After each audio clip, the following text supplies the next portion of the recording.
which is what they want to do. That part of the world, Gaza, is going to be the first smart city in West Asia. They want to try to defeat the Saudis with the NEOM, N-E-O-M. The Saudis want to make this elongated rectangular town called NEOM. They want to be the first smart city in the world, not just West Asia. The Israelis have achieved leveling out Gaza for new real estate. So they can go there, build their first smart city in the world, and then shove these poor Palestinians to Jordan and Egypt. The only part of Palestine, Gaza, Palestine, that hasn't been leveled is the Rafah border crossing, which people are living in tents. So what I'm saying is that war has already led to destruction. And now the Israelis are saying that war has led to our destruction because of the Iranian missiles. We have to present both sides of the story and let the audience decide. That is my job. That's why if we don't get a hold of this thing, it could get out of hand really fast. And the analogy, Ellie, that I use is we were told in our history classes that World War One started because of the shooting of the Archduke Ferdinand, who was the crown prince of the Austro-Hungarian Empire in the year 1914. July 28th, there was a Serb nationalist who shot the crown prince of an entire empire in Sarajevo. They called it the shot that was heard around the world. What happened after that? The Russians came in. The Russians are allies of Serbia. They declared war on Germany. Germany declared war on Russia. France and England declared war on Germany as well. We, the United States, came in 1917, not 1914. This killing of Sheikh Hassan Nasrallah, some people are saying, I don't agree with it, I think it's a little exaggeration. They're saying this is the new July 28, 1914 moment. The shot that was heard around the world when they killed this guy. Six-floor building collapsed on him. And it was incredible how his janazeh, how his body came out in one piece. Yeah. If you have 6 floors collapsed on you, you would be torn into pieces. His body came in one piece. I mean, that alone is I don't want to use the word miracle because that's not academic, but you go ahead and be the judge. So people think that's the shot that was heard around the world. What happened a few days after that? You had the Russian defense minister, General Shiku, flew to Tehran. The Chinese are extremely active behind the scenes between Iran and Israel. Why?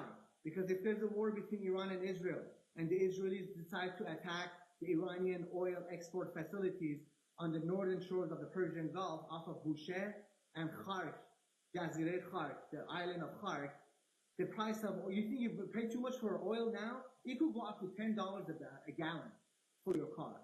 The price of oil could go between $150 to $170 a barrel. That would collapse the Chinese economy 30 days before the U.S. election. So the Chinese don't want Israel to attack Iranian nuclear facility or Iranian oil facility. So what does Israel do? We are at a conundrum. When people are at a conundrum, they rely on algorithms. It's called the game theory algorithms. You put in the information, the computer will tell you which route to take and what will be the consequences of it. My guess is that the Israelis will strike back, but it will be LIC, what we call LIC in the military, limited intensity conflict. God help us all if this goes into an HIC situation, high intensity conflict, because that will be the harbinger to World War III. But there's a lot of diplomacy that is being done right now. I don't think it's going to go into that. What I would counsel the Iranians is that choose your battles wisely. If you fight them all, you'll be too tired to win the ones that really matter. And I would counsel the Israelis the same thing. Israel right now is going to fight, at the moment, it's fighting in 3-front battles. Gaza, which is not really a front anymore, it's been destroyed. But Lebanon, I want to use the word Hezbollah, southern Lebanon, and Iran. That's a 3-front battle they're winning. They're fighting. And there's going to be a 4th battlefront, which will be Yemen. The Yemeni Houthis are attacking and disabling a lot of the cargo ships that go through what we call the Bab el-Mandab Strait, which is between southwest Yemen and northeast Northeast Africa, the country of Djibouti, right? The country of Djibouti is called the Horn of Africa, if you look in the map. What is in the country of Djibouti? Not one military power, but four. There's a concentration of four superpowers there with military bases. The Chinese, they spend about $640 million on the first Chinese military base outside of China in Djibouti, right across Yemen. Now, $640 million is really nothing. I mean, in terms of defense spending, $500 million is nothing. Nevertheless, it's the first military base in Djibouti. Who else is there?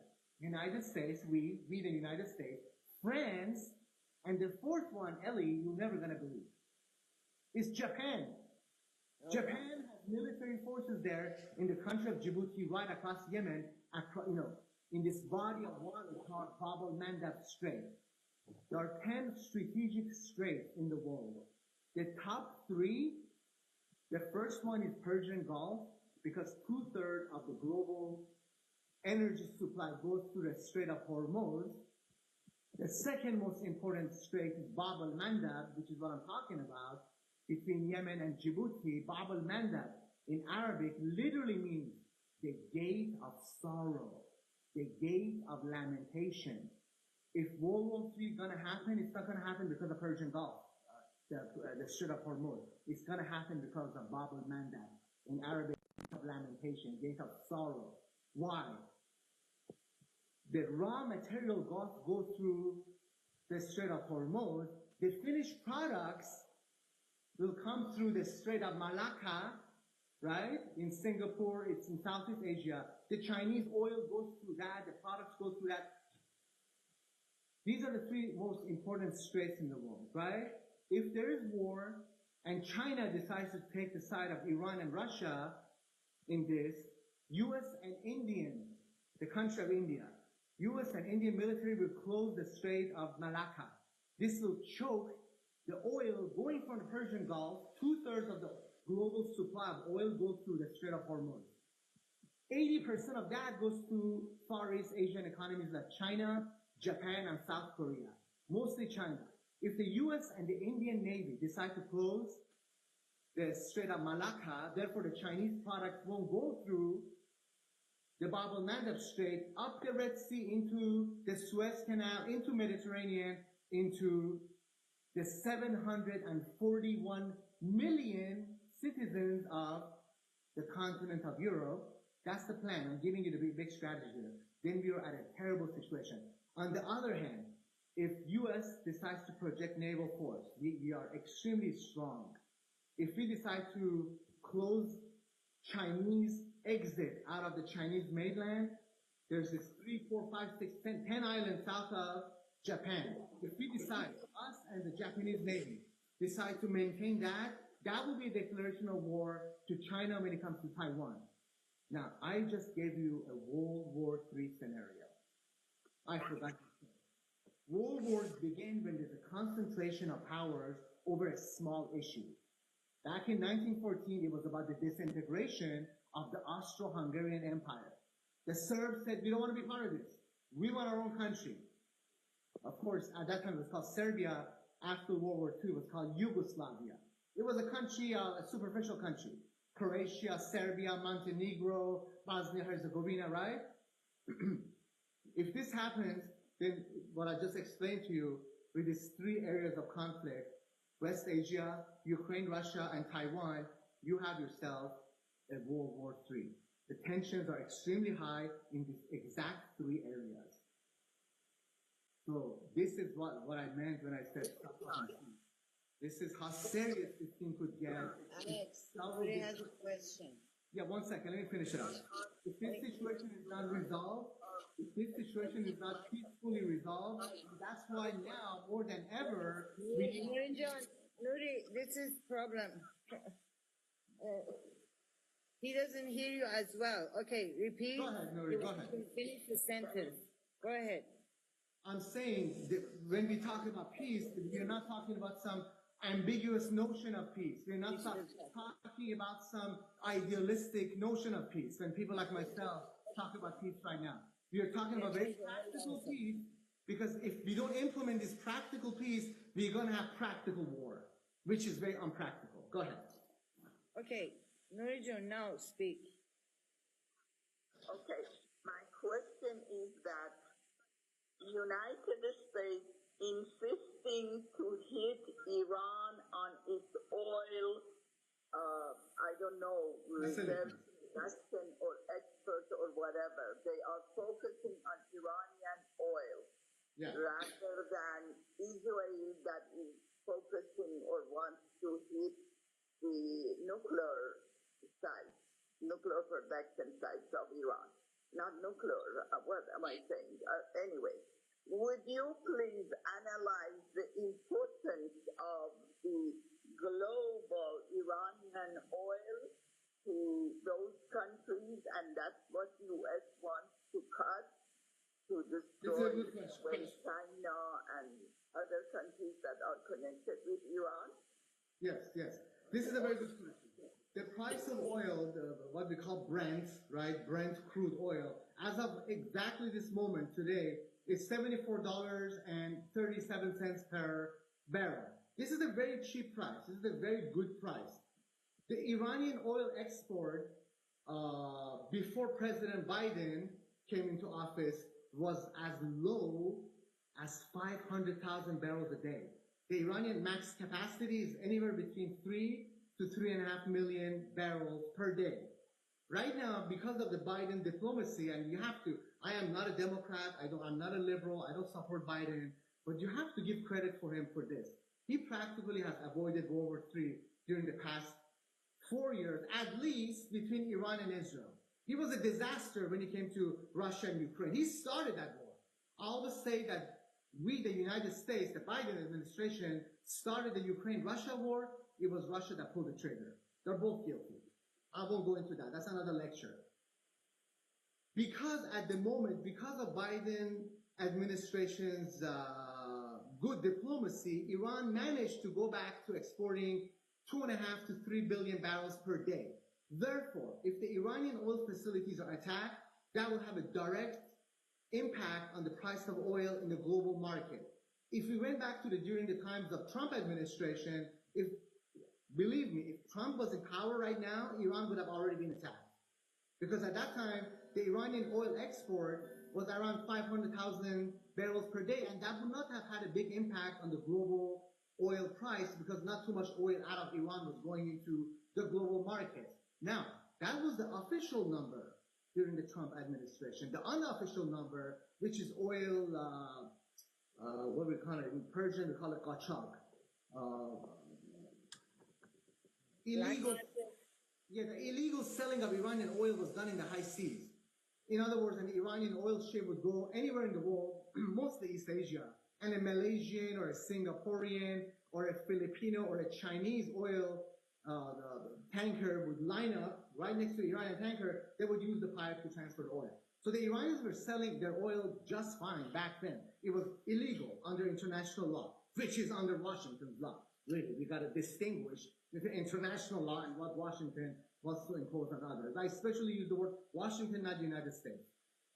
That is intentional. I intentionally use that word. Because Washington doesn't really represent the rest of us Americans. So that's why we're more vulnerable right now, and that's why there's shallow diplomacy between the Netanyahu administration and the Biden administration, because everyone will end up paying more for oil. Now, this is where it gets really interesting, because there are countries in the world who will benefit from war, especially if they're oil exporting countries, like United States, like China, like Russia, like Saudi Arabia. So in a very sick, twisted way, there are forces within those countries, the oil industry, that would love war. And that's why I told the Iranians yesterday, a couple of days ago, I was giving an interview. I told them, don't count on Russia.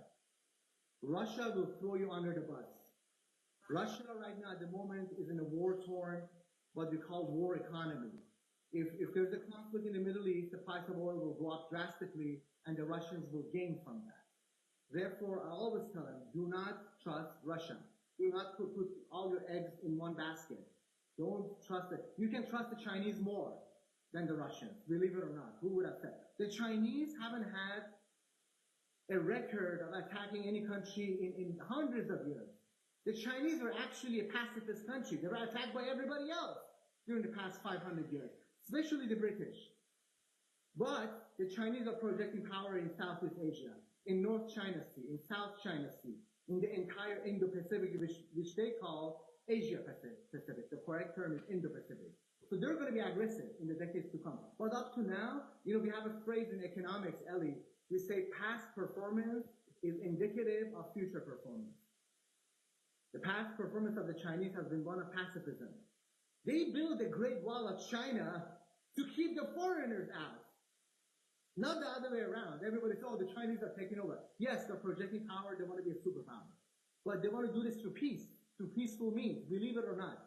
Even though they have the biggest navy in the world right now. They have more ships than we do, than the United States do. But the technology is 10 or 12 or one generation behind.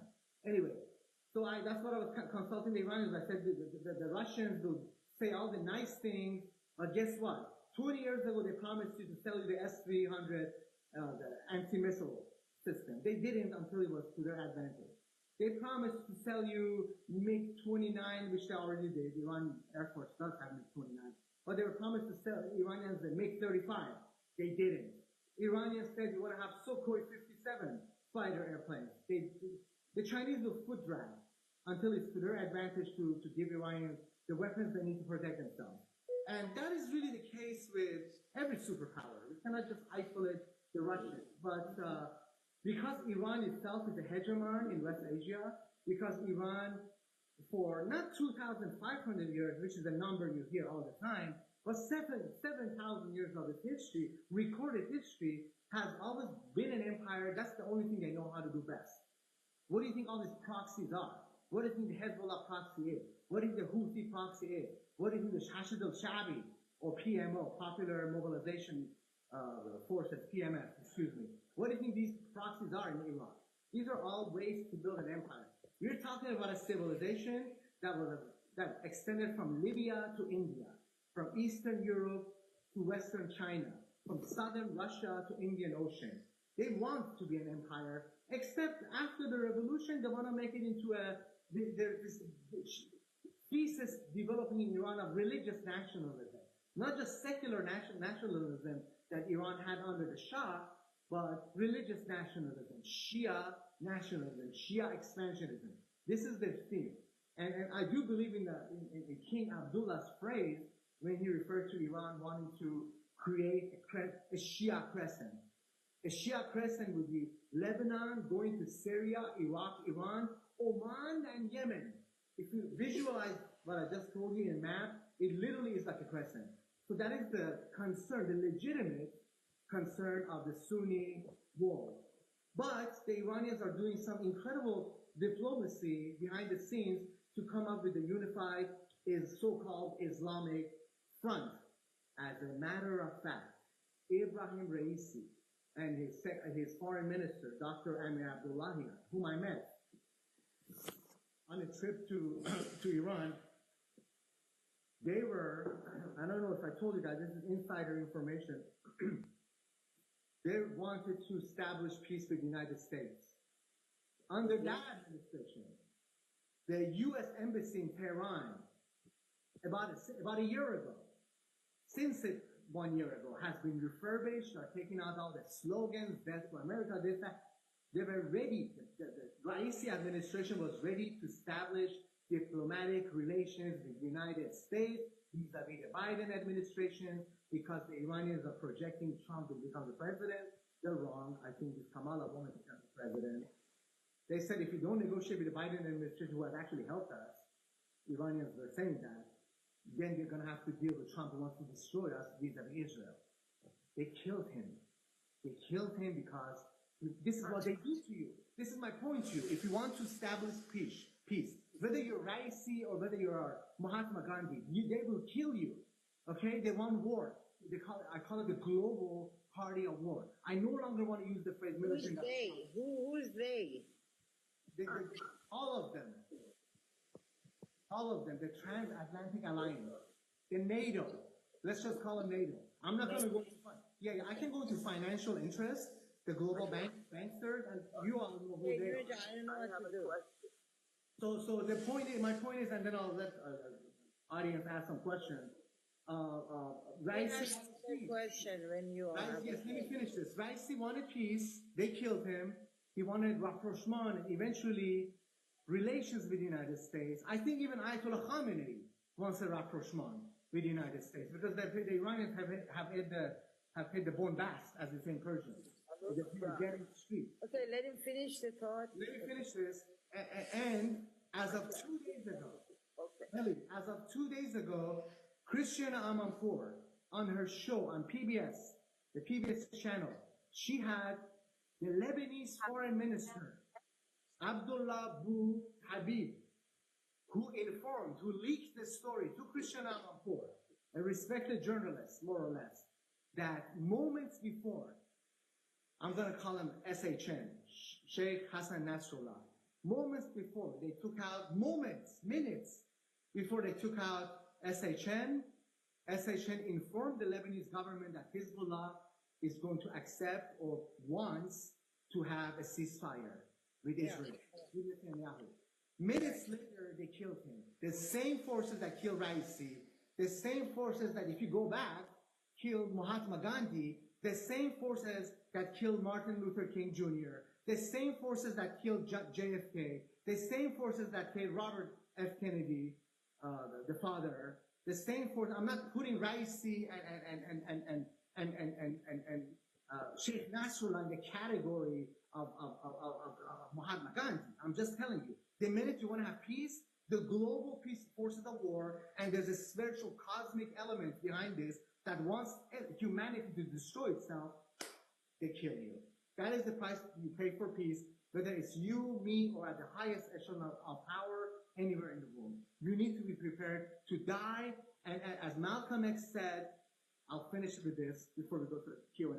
Malcolm X said that if you are not willing to die for what you believe in, get the word freedom out of your vocabulary. Okay, Nurjan, your question. I'm so sorry. I don't know if you said it or not.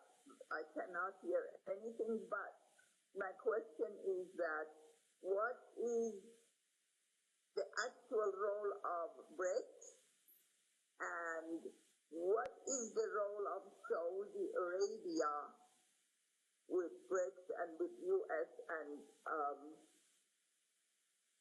what is being actually done in Yeah. So before I go to BRICS, you have to understand. Okay. You know, it's very difficult for me to conduct this interview if the people who are doing the Q&A cannot hear me, because we don't want to talk over each other. She's having technical problems, doesn't have internet, so I have her on WhatsApp. Okay, just tell her that I'm going to answer the question. Before we go to BRICS, we have to, this is what I consult the countries in West Asia. Before you go outside of your region, look within your region. Don't go to BRICS for solutions. Look to each other in West Asia. And ultimately, I want to be part of a movement that's going to create what I call UWA, United West Asia.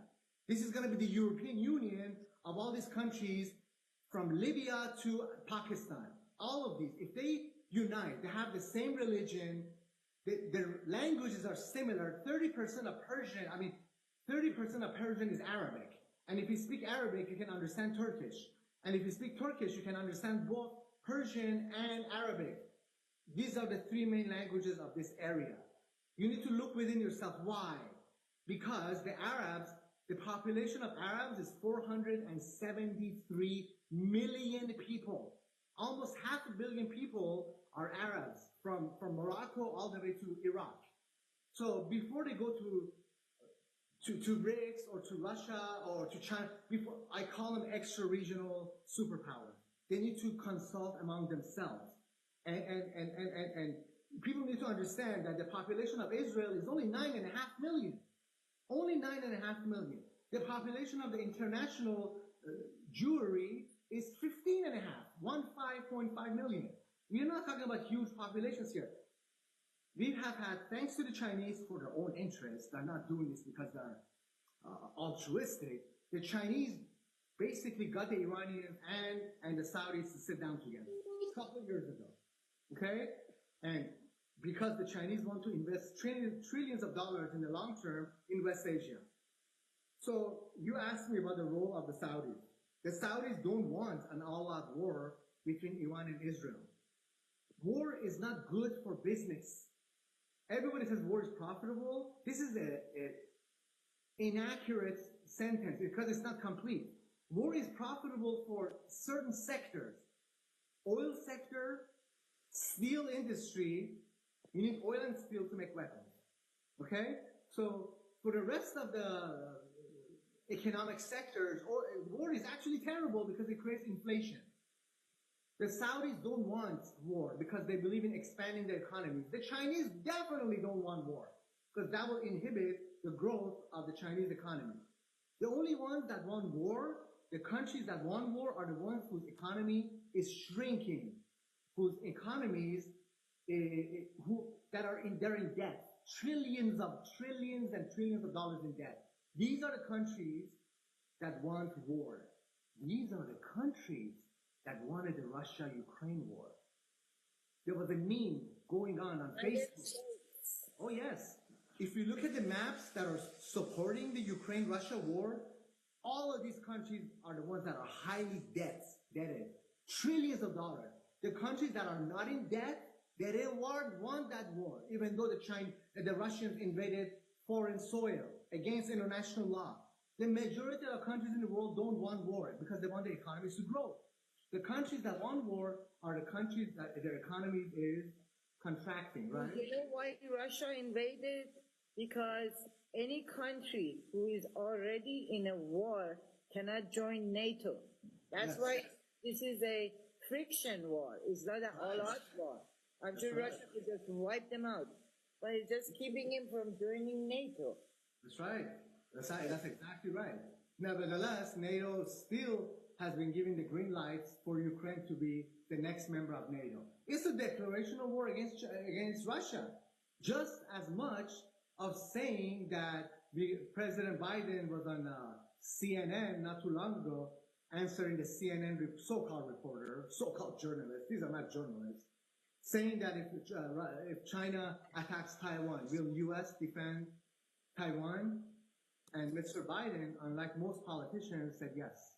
He didn't reason his way around. He said, yes, this is a disaster. This is a disaster. Because if you go back to U.S.-China relations, U.S. did not recognize. U.S. only recognized PRC, People's Republic of China, in the early 70s, after President Nixon went there. Before that, U.S. recognized Taiwan. It wasn't called Taiwan. It was called People's Republic of China. It's for China, the country of China, the mainland, and Taiwan was called something else. Somebody can fact check this for me. U.S. officially recognized only Taiwan as China, not the rest of China. But when they recognized PRC, when President Nixon went to China and recognized PRC as China, they said, we are not going to interfere between you and Taiwan and your problems. Because Taiwan were anti-communist and mainland China were actual communists. We gave our word to the Chinese, and now we are completely breaking our word. This is why our clout, this is why our influence around the world is going down, because we are breaking our word left and right. President George H.W. Bush, Bush the father, gave his word to Mikhail Gorbachev that when the Cold War ends, NATO will not expand eastward. That's why the Russians thought, oh my God, we are now allies with the West. Now we can finally fight the Chinese. The Soviets and the Chinese didn't get along. So when the Soviet Union fell, Russia was like, okay, now we have a front, the Western front, a Russia-NATO front to counter China's growth. What do? We go into Eastern Europe, Poland, Czechoslovakia, all these countries, Bulgaria, Romania. We make them part of NATO. We push Russia to go even further to the arms of China, to the point now that Russia and China are solid allies, military allies, not economics, but military. The Chinese, Huh? What's BRICS then? It's economic alliance. Yeah, BRICS is a very ambiguous concept. Don't put too much faith in BRICS right now. BRICS has a potential, tremendous potential, because they have their own bank. They're coming up with their own banking system to counter IMF, to counter. They're getting 22 more members on October 23 to 27. Iran joined. Saudi Arabia wants to join. I mean, this is crazy. Saudi Arabia is a stern ally of the United States. The entire petrodollar system is based on U.S. and Saudi close partnership. So Saudi Arabia is trying to, get closer to the East. Of course, we, the United States, are going to feel very threatened, but we deserve it. We came out of all these international treaties. We came out of the Iranian nuclear deal that President Obama and Iran for 20 years tried so hard to negotiate. They came to an understanding, JCPOA. We came out of the Paris Climate Accord. I'm not for the Paris. Personally, I am not for the Paris Climate Accord. It's not to the best interest of the United States. Nevertheless, we came out of that under President Trump. We came out of this thing called the Trans-Pacific Partnership, which was a partnership between the United States and all these small economies in East Asia, not some of them not so small, but South Korea, Japan, Philippines, in order to counter China. President Trump came out of that. So when you sign international accords and treaties, and you have one president, he comes in, he gets out of all of that, you lose your credibility as a superpower. So BRICS is, at the moment, is not a force to be reckoned with. But in the decades to come, if the geopolitical situation of the world doesn't change, which it will, because change is the only constant, then BRICS could present a challenge. BRICS right now has a military arm. It's called SCO, right? Shanghai Cooperation Organization. That is the equivalent of the Warsaw Pact. Remember the Warsaw Pact?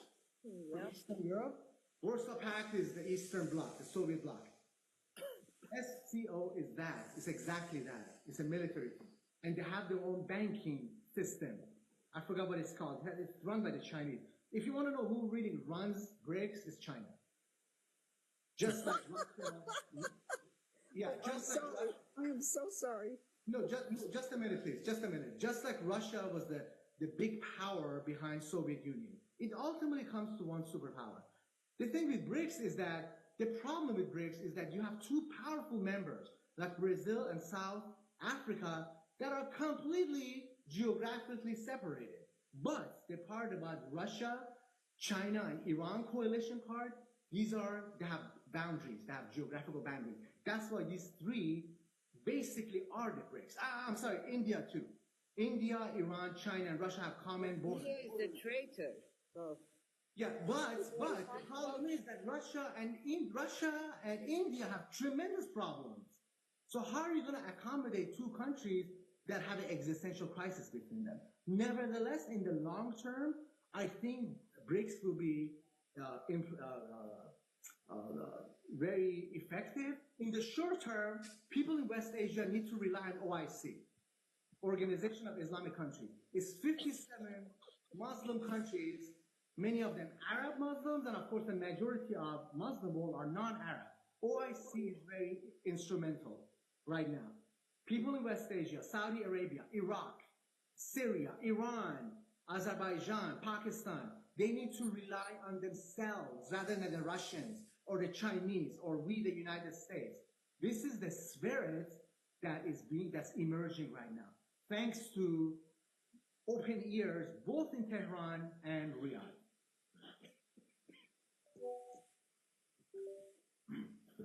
Somebody was laughing when I said BRICS is not too powerful. Who was Okay, that? can we get maybe Eleanor has a question? Can we get a question? Yes, please. Thank you. Sir, Professor, I was not laughing at your analysis. You hit a target to me when you spoke that BRICS is struggling against the NATO countries and their domination, but it will take a much longer time. And I must say that if my husband were alive today, he was not religious. He was atheist, but he believed in justice and he believed in ending oppression for the oppressed. Yeah. And that was his goal in life. He spent his entire life. He called himself a communist. He was a communist, but not a narrow-minded communist. He also studied political economy. If you knew how he educated me, an ignorant American woman who also loved peace, he informed me of these economic forces behind the scenes that we little people don't know anything about. So much of your presentation, I laughed out of joy, to tell you the truth. Thank you. Thank you for that. Thank you for that. You know, if the sun comes up tomorrow, it's only because of men of goodwill, because that's all there is between us and the devil. Now, the men of goodwill could be religious or could be non-religious. It doesn't matter what you call it. The men of goodwill are men of justice. And, you know, when we had the Rodney King, they call it, the media here call it the Rodney King riots in LA back in 1991. It was a revolution. It was a revolution. Rodney King and the slogan of that so-called riot in Los Angeles in 1991, which was about police brutality, and, you know, all these white cops were beating up Rodney King, who was running away from police in his little car. The slogan was no justice, no peace. No peace, yes. You cannot have peace unless there is social, political, economical, geoeconomical, and environmental justice. You cannot. So, really, if the sun comes up tomorrow, it's only because of the men of goodwill, because that's all there is between us and the devil. And when I say devil, I'm talking about spiritual forces that want humanity to kill humanity. Yes. Right? Lucifer, if you go back to the Judeo-Christian Islamic mythology, shall we say, Lucifer was not a friend of man. Lucifer wanted man to die. Lucifer didn't want man to elevate. In Greek mythology, the equivalent of Lucifer is Prometheus. In Greek panthology, Prometheus was the one that brought fire to mankind, and he was banished by Zeus. Zeus is the equivalent of Yahweh or Jehovah or Allah in Greek mythology.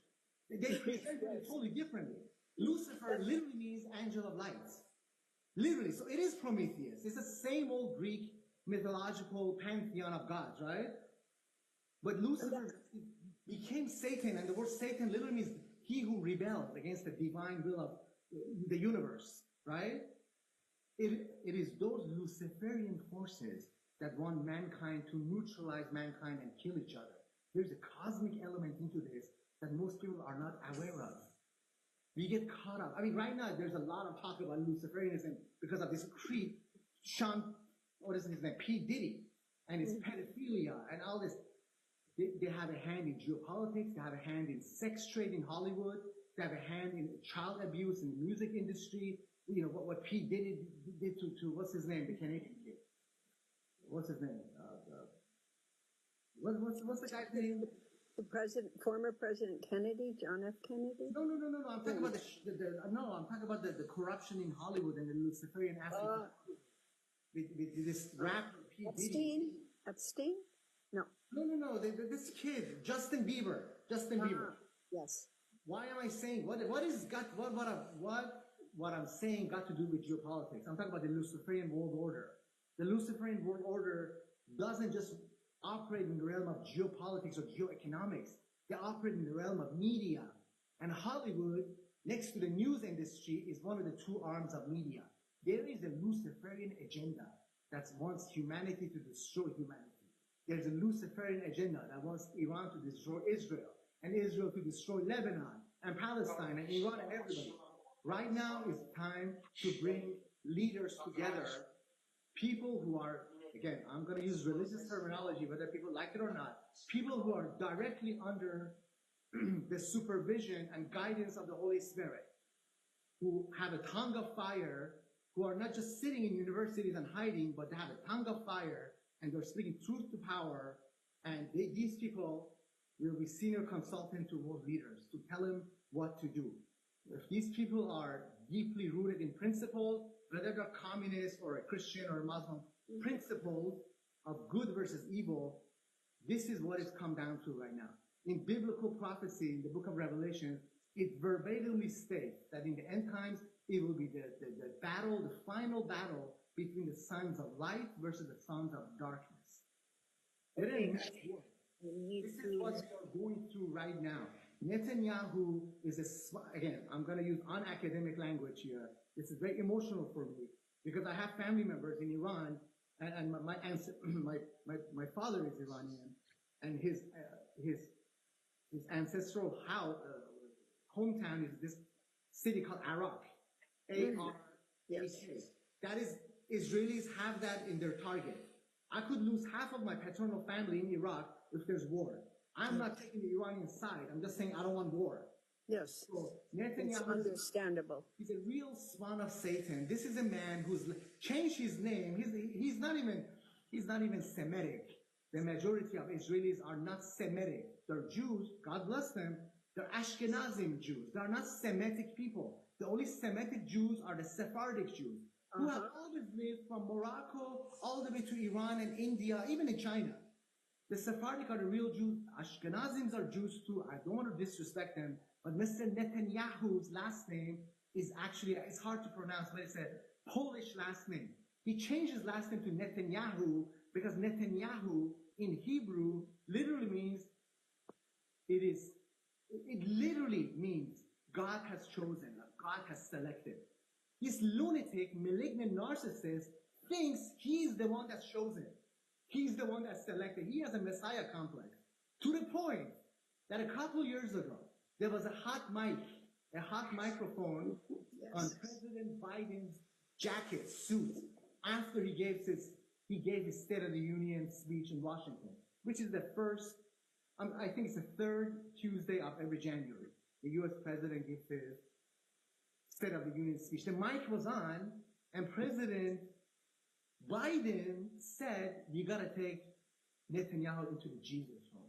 They all know, all the world leaders know that Netanyahu has a messiah complex. Take him to the Jesus room because he thinks he is Jesus. I mean, not Jesus, but he thinks he is the harbinger to Mashiach, which is the word for Messiah in Hebrew. This is the level of misunderstanding of biblical prophecy that you're dealing with. Another group of complete lunatics are the so-called, I wouldn't call them Christian, but it's evangelical, Zionist evangelical. They have a very strong lobby, just as much as powerful as AIPAC, called CUFI, C-U-F-I, Christians United for Israel.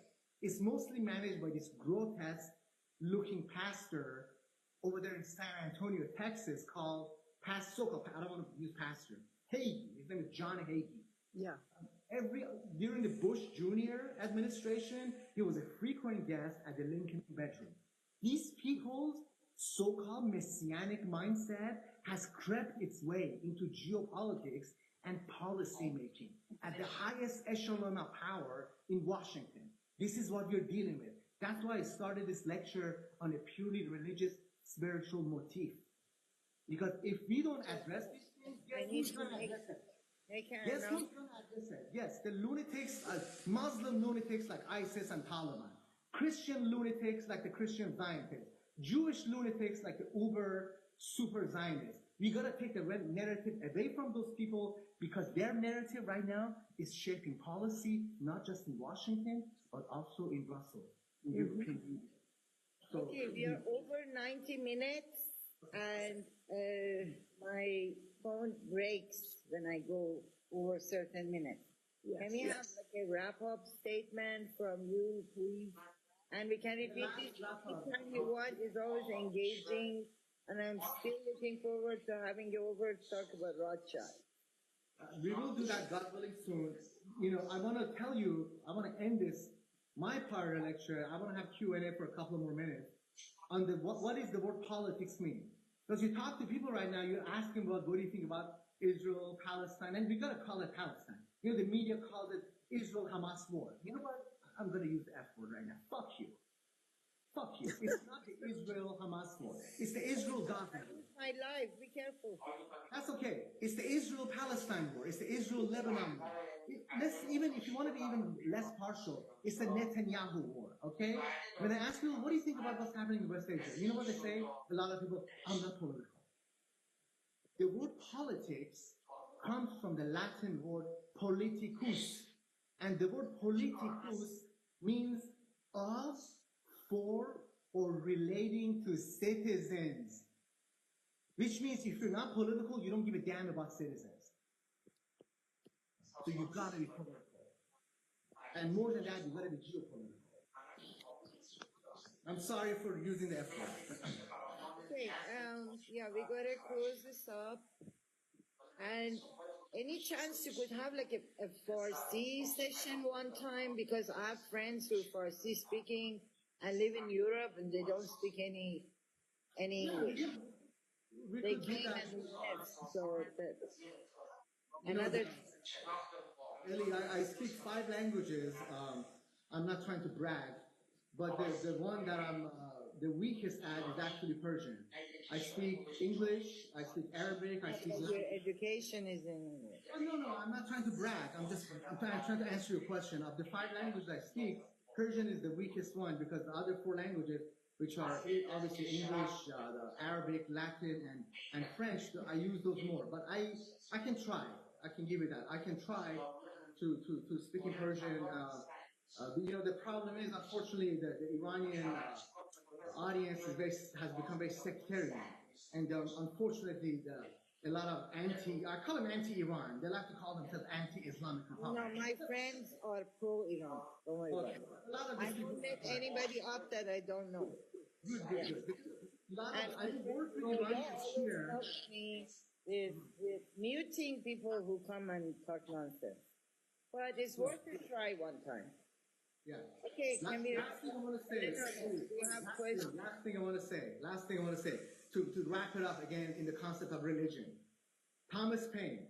Thomas Paine was an 18th century American revolutionary philosopher and political theorist. Thomas Paine, remember that name. He said something very interesting. Belief in a cruel God creates cruel men. See, I agree. Both within Judaism and Christianity and Islam. These 3 Abrahamic religions carry tremendous light. The divine providence revealed himself through these 3 religions. But unfortunately, there is a cruel element that ignorant men have brought into these 3 Abrahamic religions, which is cruel God. And that cruel God has created nothing but cruel men. Whether they are Jewish ultra-nationalists or Muslim terrorist extremists or evangelical lunatics who are sitting around and think Jesus tells them what to do. Which is why Marx did say religion can be the yoke. He was talking about the backward culture that surrounds these evil men that they prophesize and teach and, sorry. Did you hear the first part of my lecture when I talked about Marx? Yes, I did, sir. Okay. Yeah. So I'm not an advocate of Karl Marx, even though he was brilliant. I'm not an advocate of him. I know. But it doesn't matter. It doesn't matter because truth is truth. And looking at his statement that religion is the opium of the masses was an overgeneralization. And like I said in the beginning of my lecture, it was a reflection of his own psychological complex. Because his father, as you know, Heydrich Marx, he converted from Judaism to Lutheranism. So he was a self-loathing Jew.